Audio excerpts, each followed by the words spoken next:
Okay, so welcome everybody. I'm Mickey Feldman-Simon. I'm the founder of I'm Back at Work, and I would like to welcome Deb Elbaum, our presenter today.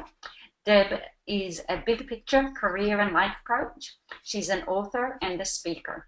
Deb has been coaching, guiding, and educating people for the last 15 years. She has a CPCC and ACC coach certifications. She's also trained in Reiki 1 and 2, Eden Energy Medicine, and the neuroscience of coaching. Her undergraduate degree is from Harvard University in psychology and her medical degree from the University of Pennsylvania. She brings a lot to the table. Deb is known for her supportive and caring approach. She works with job seekers, career changers, and women returning to work. Today, Deb will help us get clarity when wanting a career change. And just before we pass it on to Deb, I just want to do one administrative thing. I want to show you how to use the webinar control panel. So we have the orange little arrows up the top that can expand or close the webinar panel, and you can also drag it to the side if it's in the middle of your screen and in front of the PowerPoint. And if you want to communicate with us, you will be able to open and close the little chat window. There is a little triangle on the left-hand side of the questions, and you can open that up and close it. And then in the little blue window, you can type your questions. And we will address your questions in the last 5 minutes of the webinar. We'll be happy to answer any questions that you may have. So I am now going to turn my video camera off and pass it on to Deb. Thank you, Deb. Thank you so much, Mickey. I'm going to turn my video camera off too. And we are going to get started. We are going to have fun in the next 20 or 25 minutes talking about clarity, and specifically how to find clarity in a career change. I'm wondering if this sounds like you. I hated my old job, or I hate my current job, and I have no idea what to do. I want to do something different, but how do I figure it out? If this sounds familiar to you, you are in the right place. We are going to help you start figuring it out today. Here's what we're going to do. We'll start by identifying and talking about your priorities. Then I'm going to talk about this concept of permission and how to give yourself permission during a career search. I'm going to share a formula for clarity, and we will go through its steps. We will then follow that by talking about action planning and next steps. And as Mickey said, at the end, we'll have a few minutes for Q&A. I suggest that you get a piece of paper and a pen or pencil and keep it with you, because I know there are going to be things that you're going to write down. And there'll be times when I ask you some questions, and it'll be helpful for you to write it down. So go grab a piece of paper and a pen or pencil, and let's get started. Let's start by identifying your priorities. This is really important because you all have different situations, and so you all have different timing. Maybe you want to find what's next for you in the next 6 months, or maybe you have a bit more leisure to do it. Maybe you have financial priorities or logistical priorities. This is going to be important because we'll come back to it when we talk about action planning, because your action will reflect your priorities. So take a minute right now and write down some of the priorities you have. What's your time frame for figuring out what's next? Are you hoping to make money, or is this volunteer work? Are you hoping for full-time, part-time work? Write down some of that. Now let's move on and talk about the concept of permission and what it means to give yourself permission during a career search. I read a quote the other day that said most people will change careers between 5 to 7 times during their life, which is not insignificant. Most people don't do just one thing. It's really good and important to give yourself permission, and permission to do something that fulfills you, that feels meaningful and purposeful. And I'm guessing that you're on this call today because you want to include work that has more meaning and more purpose for you. As you give yourself permission to explore what's next and to change careers, here are some specific things that you might do. I hope that you give yourself permission to imagine and dream and brainstorm. I hope that you give yourself permission to talk to lots of people and to explore things by taking a class or trying something new. You might even give yourself permission to fail, to try something and have it not succeed the first time. And lastly, I suggest that you think about this idea of giving yourself permission to spend money on yourself. You know, as women, we often don't spend money on our personal or professional growth and development. And it's really important to do that. Here's the formula for clarity that I want to share. It's permission plus self-discovery plus research equals finding what's next for you. We're going to take these three pieces one at a time. Now, we've already talked about permission. The last thing I want to say is to also consider permission as a type of partnership. We all know that it's really helpful when we embark on a new exciting project to have someone who's a cheerleader, who's a support for us. I encourage you to think about who's on your team, who are your support people, maybe a spouse or a partner, a friend or family member. And I encourage you to have a conversation with that person. Really make sure they're on your team and supporting you. On your piece of paper, write down the name. Who's that person who's firmly on your team? Great, let's move on to self-discovery. This is a really fun part of figuring out what's next. Self-discovery means asking ourselves questions we haven't ever asked ourselves before or thought of in a while, really getting to know who we are. Now, there's two big parts to self-discovery. There's uncovering your strengths and your skills, and the other big part is reflecting about your interests, what lights you up. We're going to take these one at a time. The first one is exploring your strengths and your skills. And here are the questions that I want you to ask yourself. What are 5 skills or strengths that you have? And what personal or professional examples highlight these, illustrate them? Now, the examples are really important for 2 reasons. First is it'll help give you confidence. The more we know what we're good at, the more confident we'll feel. And it's really important to have confidence as you go through a career transition. Second, when you have examples, you can share these when you network and when you interview later on, and that'll give credence to the strengths you've identified. Now, some people say when they're starting out this, they say, I don't know what I'm good at. I can't remember what I'm good at. Here are 3 suggestions to help you get started. You can take some time and do some journaling. Find a quiet space or a quiet time, maybe in nature, and look at your life and think about, ask yourself the question, what am I good at? What do I think I might be good at? If you really don't know, I encourage you to ask other people. Ask family and friends. Call them up, sit down with them and say, hey, what do you see me being good at? What are my strengths? Because often other people see things clearly in us that we might not see in ourselves. And a third suggestion is to think about the big accomplishments in your life. Often, when we've accomplished something big, there's a skill or a strength of ours that was part of it in achieving it. Now, as we go through these exercises, in addition to sharing the questions to ask yourself, I'm going to share examples of how people answer them.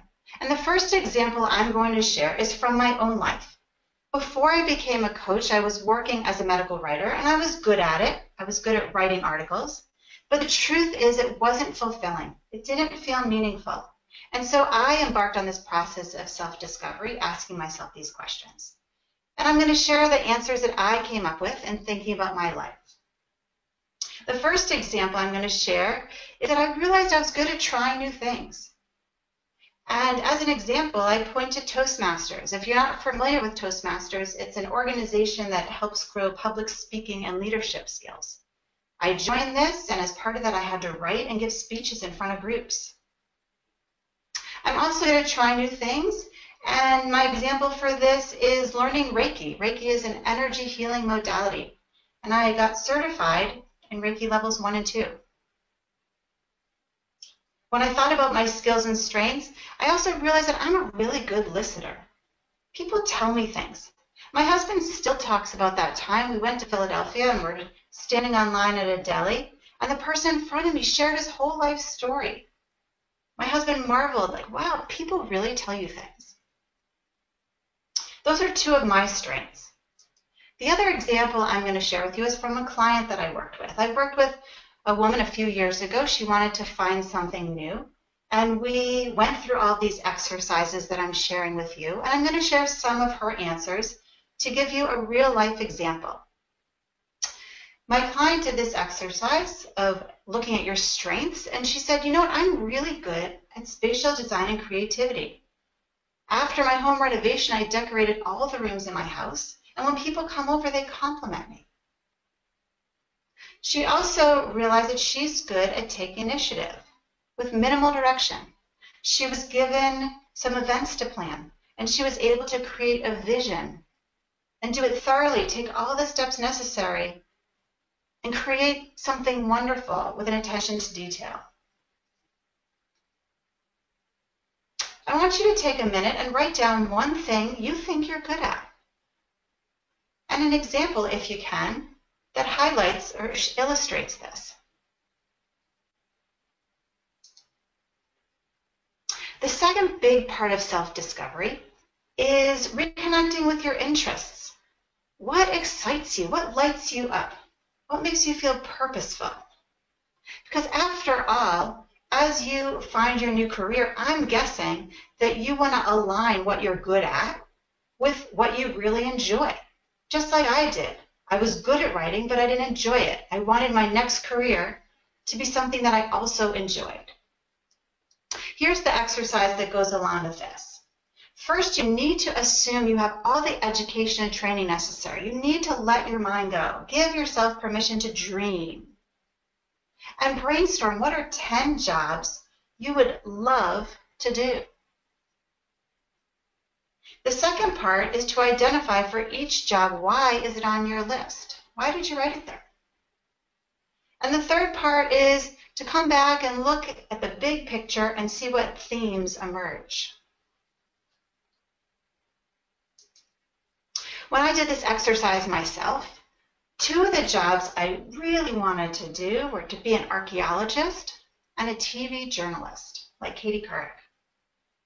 When I asked myself why, I realized it was about discovering things.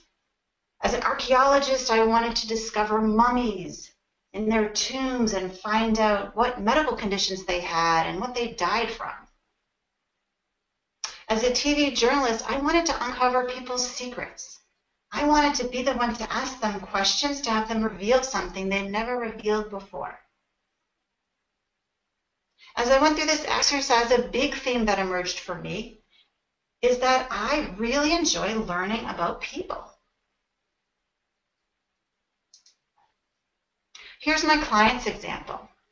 I did this exercise with her and I said, what are 10 jobs or positions that you would love to have? 2 of the things that were on her list were event planner and a home stager. When I asked why, she realized that it had to do because she loves organizing. She loves color. She loves using textures. And as we looked at all the things on her list, we realized the theme was that she loves creating the space around her. Something about creating space, transforming space. I want you to take a minute and write on your piece of paper, assuming you had all the education and training necessary, what is one thing you would love to do? And then why? Why did you write that down? Let's come back to our formula for clarity. Permission plus self-discovery plus research equals figuring out what's next. The reason we're doing research is because you want to find a job, a position, a role, a business that fits your priorities, like we talked about, and fits your strengths, like we just talked about, and fits your interests, that you're looking for the overlap of these three areas. Now, when we talk about research, there's two big ways to conduct research. One is online, and one is in person. Let's talk about online first. There are a lot of ways to conduct research online. One of the first ones I thought of is using LinkedIn. If you're not familiar with LinkedIn, it's an online organization to connect with other professionals. You can go on and you can create a professional profile that talks about what you've done and what you're looking for. And you can connect with other people, make contacts. It's a great way to reach out to people, to connect with them, to ask them questions, to set up times to talk with them. And you can also use LinkedIn to learn about companies.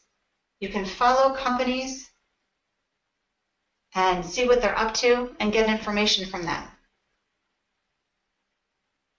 Another easy way to do research online is to do a Google search. Suppose you are working as a lawyer and you don't want to do that anymore. You can search jobs for a lawyer who doesn't want to practice law anymore. Or suppose you want to work with animals. You can search different jobs where you can work with animals. Now, if you want a few specific websites, here are my suggestions. The U.S. Department of Labor has a great website called mynextmove.org. And this asks some of the same questions I'm talking about in this webinar. Essentially, what do you want to do? What interests you? Another website is whatsnext.com. This is helpful because it has some assessments. If you feel like if you're the type of person who likes assessments to drill down more into your interests and values, check this out. Some of them you have to pay for, but they have some that you can do for free. And lastly, if you're a little further along in your job search and you want to research what it would be like to work at certain companies, check out glassdoor.com. On this website, people who work in companies write about what it's like to work there. Now, you can also do lots of research in person, and one of the biggest things you can do is networking. I am a huge fan of networking. I think it's one of the best ways to gather data, to collect information, to learn about jobs and companies and work that's possible.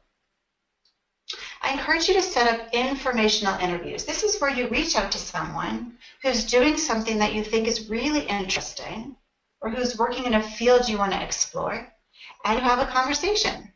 You tell them about you and you ask them questions like, tell me about your career journey.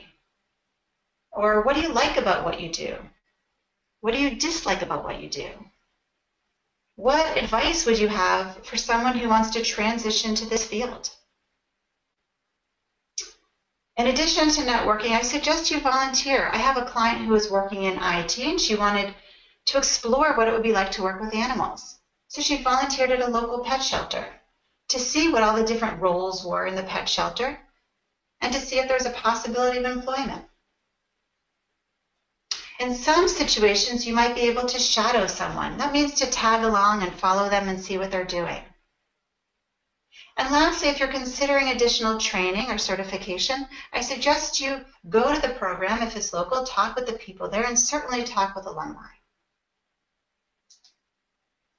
You are going to learn a lot as you research. You're going to talk to a lot of people and follow up with a lot of people, so you need a way to keep track. Maybe it's using an Excel spreadsheet or keeping track in a notebook, but you want to capture everything you've learned. Speaking of learning, part of the process in collecting data is to then go back and see what further questions you have.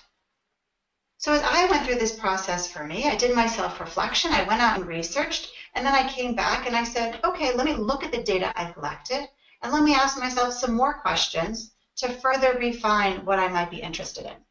So I'm going to share the questions you might ask yourself as you collect data and as you research.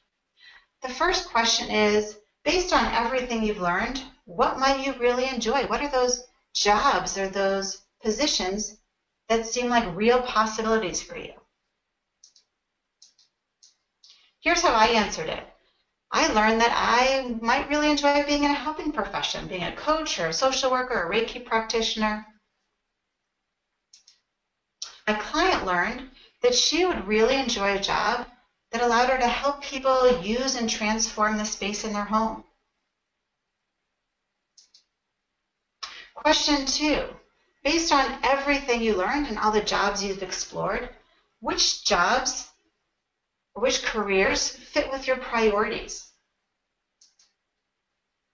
For me, one of my big priorities was having flexibility, having control over my time. So I really wanted to make sure that there was a job that allowed me to do that. And for my client, she really wanted to have a job where she had autonomy. Full or part-time didn't matter as much to her. So we kept these in mind as we thought about what was next for us. Question 3, what other training might you consider and or need? Other training I thought about was possible coaching certification or possible social work degree. My client wanted to investigate whether or not she wanted to get an interior design certification. Question 4, if you were going to start a business, what business might you want to start? Now, you don't have to start a business, but if you were going to, what comes to mind? For me, I was intrigued with the idea of starting a coaching business. And my client was starting to think really seriously about starting a home decorating and design business. And now we know that at every step along the way, we're going to have more questions. And I encourage you to write down your questions. Knowing your questions is almost as important as knowing your answers, because your questions will guide your research and your networking and your exploration. Here are questions that I had. I was wondering which coaching program I might attend. What would the training be like? And I was wondering if I could find other coaches to talk with. Here are questions my client had. She said, okay, if I'm really going to start this business, what would I call my business? And by the way, how do you start a business anyway? How do you make a website? And who would I want to have as referral partners? Who would I reach out to?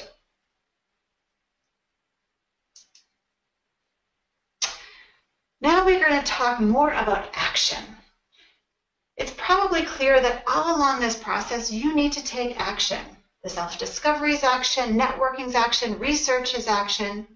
And here's what I want to say about action planning.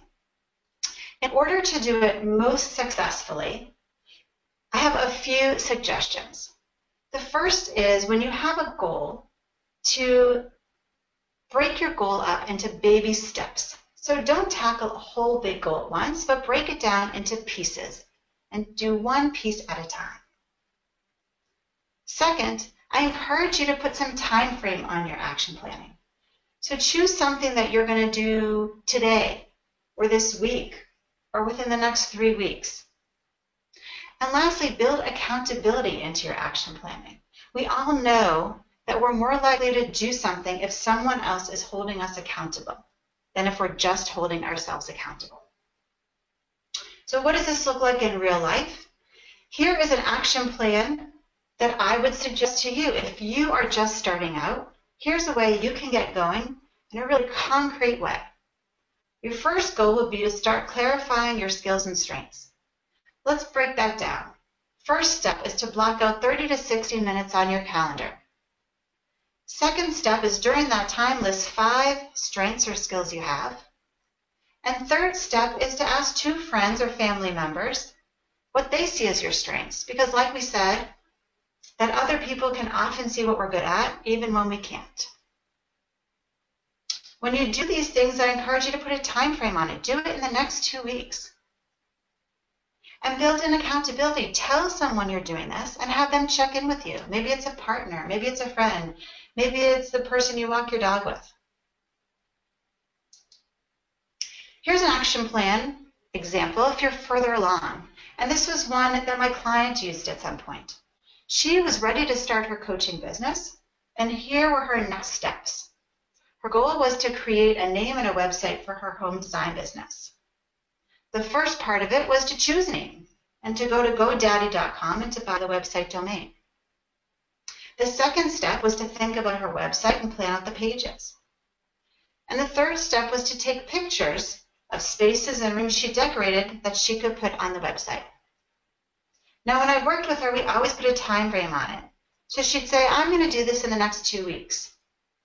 And she would let me know. She'd send me the pictures, she'd send me the website template, and follow up with me.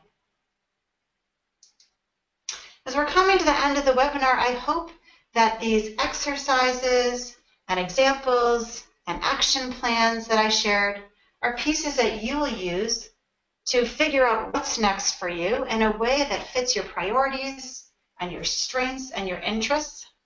And I wish you success. I love working with people to do these exercises and help clarify. So if you feel stuck or if you want support, please reach out to me. My website is debelbaum.com and my email is deb@debelbaum.com. I would love to hear from you. And I think I will stop talking right now and take some questions. Okay, thank you, Deb. That was very informational and I think very practical advice. So we have one question at the moment from Lisa, and Lisa is asking, what have your clients shared with you that has been the hardest part of this process for them? Great question. To be honest, a lot of us get in our own way. We have what I call this inner critic voice in our head that says, oh, maybe I'm not good enough, or maybe I don't know enough. I think that can often be the hardest part, and I work with my clients to help overcome those voices, to build their confidence so that they can keep moving forward and not get stuck with self-criticism. Does that sound familiar to anyone?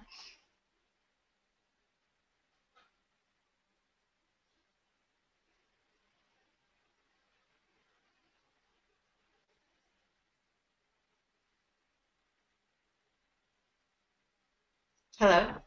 I don't see any other questions at the moment, Deb, so I think that was a great answer to the question. So we are going to close the recording now.